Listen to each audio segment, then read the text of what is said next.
I want you to take a couple of deep breaths with me. A couple of deep breaths to just help you ground yourself, help you reorient your mind, body, and soul.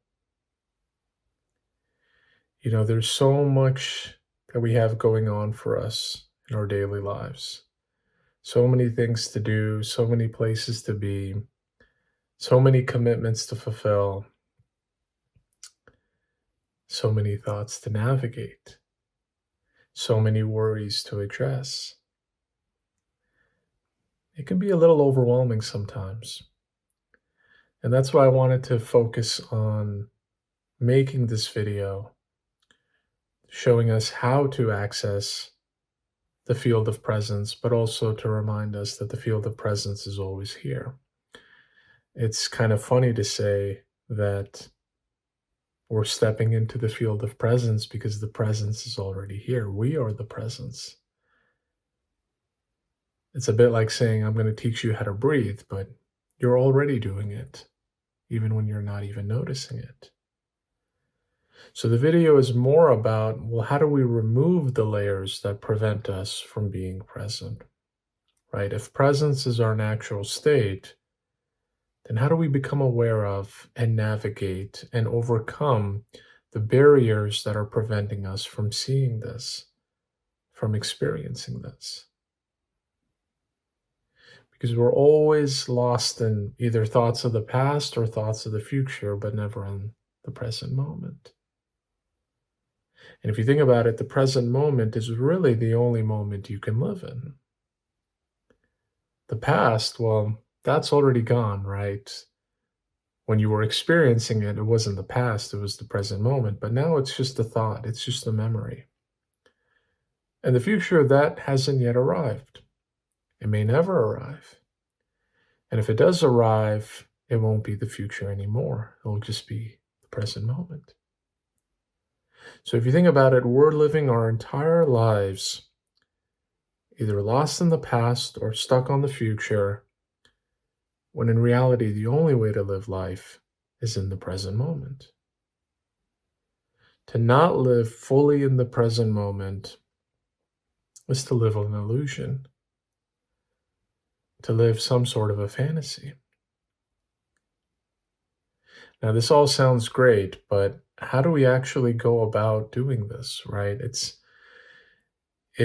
Being in the present moment is our natural state, is our place that we always occupy, then how come it's so difficult for a lot of us? How come it's so difficult to slow down our thoughts? How come it's so difficult to be calm, to let go of stress, to let go of all the things that bring us unhappiness and suffering and so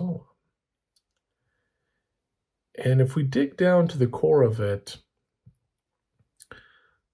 a big reason why it's so challenging for us to actually be in the present moment and to actually experience it is because we are still identified with the sense of self that is me, the sense of self that is I. As long as there is an I, as long as there is a me or myself or an ego, it is very difficult to just simply be in the present moment. If you look at little children, for example, and I have a pretty good reference point having a 1-year-old daughter and, having the pleasure of being able to see her grow and just watching her learn and interact and, kind of navigate this role that she's now occupying.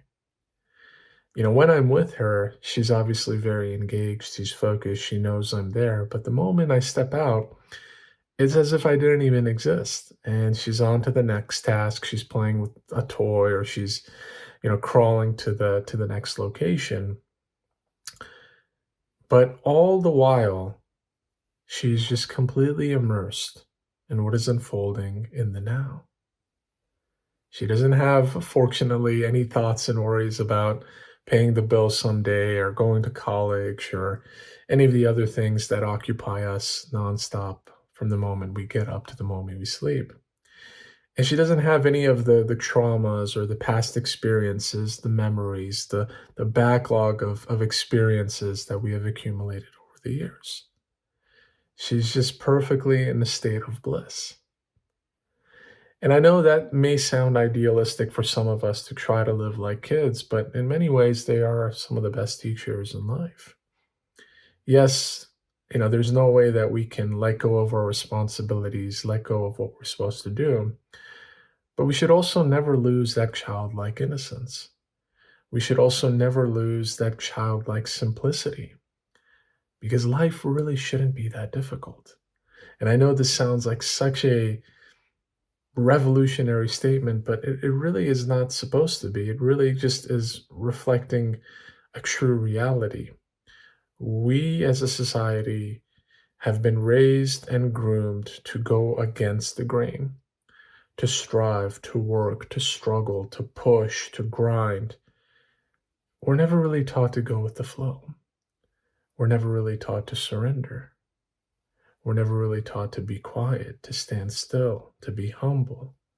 These are all attributes that we have to learn on our spiritual journey, which is why I always say it's not enough to just read books and get degrees and go through the normal course of life. That's obviously good. It helps us earn a living. It helps us support our families and so on. But if you really want to grow, if you really want to awaken, if you really want to experience a real and meaningful change in your life, these are the things that you have to learn on your own.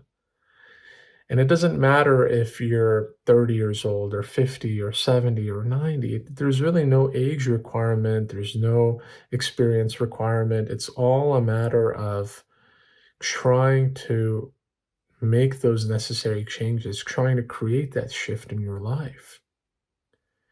Right. And that's I think one of the challenges that we face is that from the moment we start creating this concept called I, and I mentioned my daughter earlier, typically this starts, very early on in life, right? As toddlers, as little children, you know, when we start developing that notion of who am I?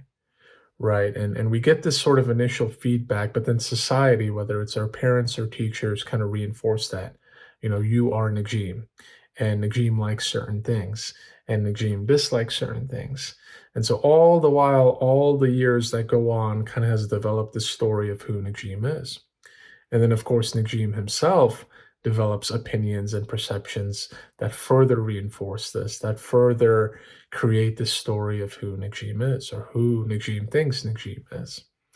Now, I know it sounds very funny, kind of, and certainly to me at least, saying my name that many times in the third person, but I think it's sometimes helpful to recognize that there is a distinction here. There is a distinction between you as the person that is sitting here right now, that is watching the video, and you as the field of presence. In fact, when you reach that state that you are fully in the present, you will actually identify more with the presence than you would with the body. It's a bit like watching yourself from a distance, noticing your behaviors, noticing your actions, noticing any thoughts, but just having kind of this calm back seat.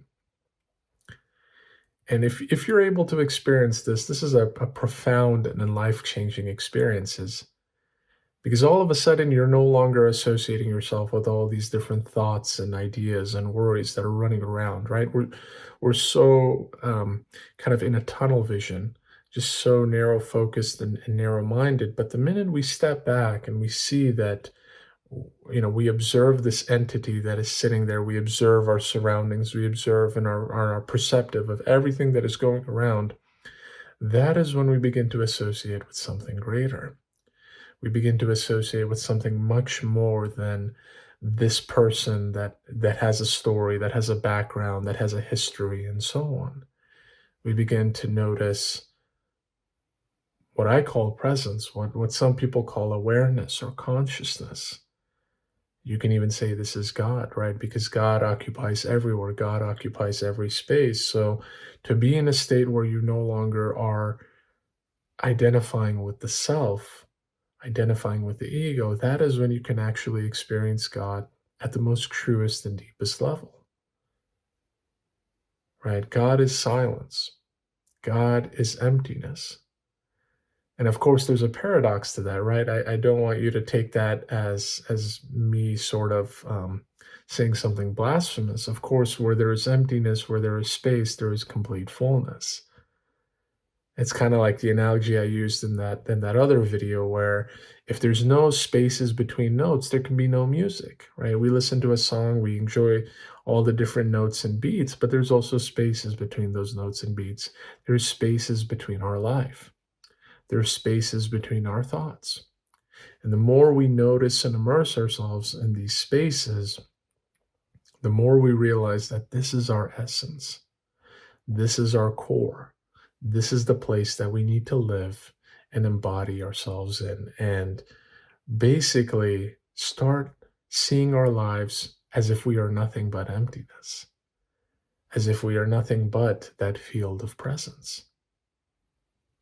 Now, take a moment to let this sink in, because I know this can be quite radical for some of us, but it's something, again, and I've mentioned this in other videos as well. It's something that really needs to be experienced. It's something that, regardless of how you begin to notice that presence, once you do start noticing it, that's when you start to experience significant changes to your life, right? Because there's no other way, I believe, that we can live our life except through living in the now, living in the present moment. And this isn't something that, okay, well, I'm stressful right now and I have a lot going on and I need kind of a mental break. I'm just going to go and meditate for a little bit, or I'm just going to go connect with the presence. No, this is a lifestyle. This is a step change in your life. And once you experience it, you don't want to go back to your old life, right? It's like that quote that Rumi says, when the prison door is wide open, why do you still stay in the prison? Right? When you have the keys to escaping from your ego, you have the keys to ultimately live from a state of presence. Why are you still in a state of unconsciousness? Why are you still in a state where the ego controls your life instead of you, the deeper I, the true self, controls it? So these are all things that I hope you take some time to reflect. Maybe not now, because the topics are probably still fresh, but who knows? Maybe you do find that this video inspired some sort of a journaling session or a walk in the park where you can reflect on these words a little bit more and let them sink in. Ideally, it would probably help inspire a moment of presence, a moment where you notice those spaces between each of the words that are being said. That is the true profound transformation. And the reality of it is that no teacher, no book, no anyone, as great as it can be, as much as it can guide you, none of these things can actually give you presence. They can only show you the way to presence, right? It's like that Buddha quote where, the Buddhas can only show you the path. They can't actually walk it for you. This is something that you have to experience. And it's difficult, right? Because again, going back to what I was saying earlier, we have developed this book. We have amassed this book that has all of our personal information, all of our likes and dislikes, all of our personalities, our behaviors, our traumatic moments, our good and bad experiences. But I want you to kind of almost throw away that book. If you have to, rip every single page one by one, because you have to, in essence, unlearn every single thing you've learned. And this can sound so scary for a lot of us, right? Because it almost makes us think, well, then what was life all about? Did I really waste my time? And the answer is no. The answer is that you had to experience those things. You can't appreciate awakening if you've always been awake, right? You can only appreciate awakening if you've been asleep, if you've been unaware, if you've been in the dark. So all those moments in life leading up to this moment, leading up to this shift in your consciousness, are there for a reason and have been put there for a reason. And the sooner you can come to terms with this and the sooner you can accept this from the core of your being, you'll be able to use those experiences to propel your spiritual transformation. The sad thing is that I talk to some people sometimes and they say, oh, I'm a certain age and I've lived most of my life, and unfortunately it was for the wrong way. And it's too late for me to make any change. And the response that I have is that, it's never too late. No matter if it was 10 years, 20 years, 50 years, if you were living in a way that you thought wasn't beneficial, but now you have that understanding and that realization, well, then you're way ahead of the game. You're way ahead of a lot of folks, because the sad truth is not a lot of people actually do have that realization. There are many people every day who leave this earth without having that awareness, without having that understanding. And so they haven't really truly lived their lives. They were breathing, yes. They were existing, yes, to tap into that Oscar Wilde quote, but they actually weren't living. If you don't know who you are and you don't know your purpose in life, then you're not really living. And it all comes down back to, again, this field of presence, this field of awareness. All of a sudden, you won't even notice it as a field anymore. You'll just notice it as you, right? It's that E equals MC squared. Are we matter or are we energy? Well, looking right now at this video, looking at yourself through a mirror, you might think that you and I are matter, right? We have eyes, we have a nose, we have things that we can weigh, and muscles and organs and body parts. But I want you to look past that. I want you to not rely on just the two eyes that you have, or not rely on the ears that might be hearing the words being said. Feel something deeper. You know you have it. You know that it is inside you. You don't need your five senses to tell you. You don't need your thoughts to tell you. You can feel it within your core. We all have this gift to experience it in our core, but it's a matter of awakening it, a matter of actually using it. So I hope this video, I know it covered a lot of topics. I know I tend to have a habit to jump around from different topics, but I hope they all were kind of woven nicely together and help you realize the importance of living from a state of presence, of not just seeing it as another fancy catchphrase in today's spiritual circles, but rather as the only true way of living, the only true way of experiencing inner peace and happiness. Please let me know your thoughts in the comments below. I certainly would love to hear your take on this.